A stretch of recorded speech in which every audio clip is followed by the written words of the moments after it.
அரசு டவுன் பஸ்ஸில் பெண் பயணிகளிடம் டிக்கெட்டுக்கு பணம் வசூலித்ததால் பயணிகள் முற்றுகையிட்டு கடும் வாக்குவாதத்தில் ஈடுபட்டதால் டிக்கெட் கட்டணத்தை திருப்பிக் கொடுத்துள்ளார் நடத்துனர். இதுகுறித்தான வீடியோ சமூக வலைதளங்களில் வைரலாகி வருகிறது.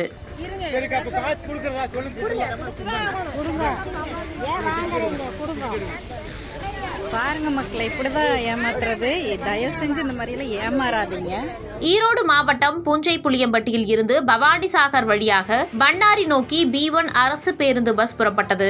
நடத்துனராக தரணிதரன் என்பவர் பணியில் இருந்துள்ளார். பண்ணாரி சிறப்பு பேருந்து என கூறி பெண் பயணிகளிடம் நடத்துனர் தரணிதரன் டிக்கெட்டுக்கு பணம் வசூல் செய்ததாக கூறப்படுகிறது.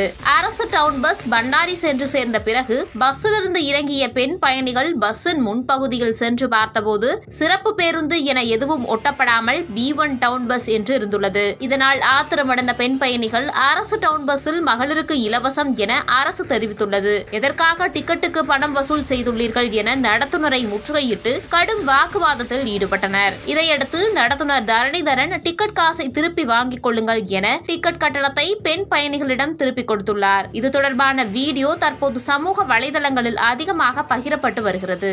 அரசு டவுன் பஸ்ஸில் மகளிருக்கு டிக்கெட் இலவசம் என அரசு அறிவித்துள்ள நிலையில் நடத்துனர் டிக்கெட்டுக்கு பணம் வசூல் செய்த சம்பவம் அங்கு பரபரப்பை ஏற்படுத்தியது.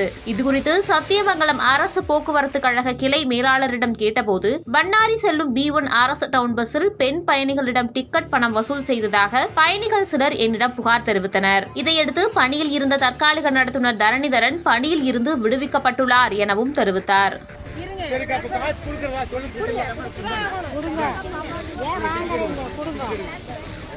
பாருங்க மக்களை, இப்படிதான் ஏமாத்துறது.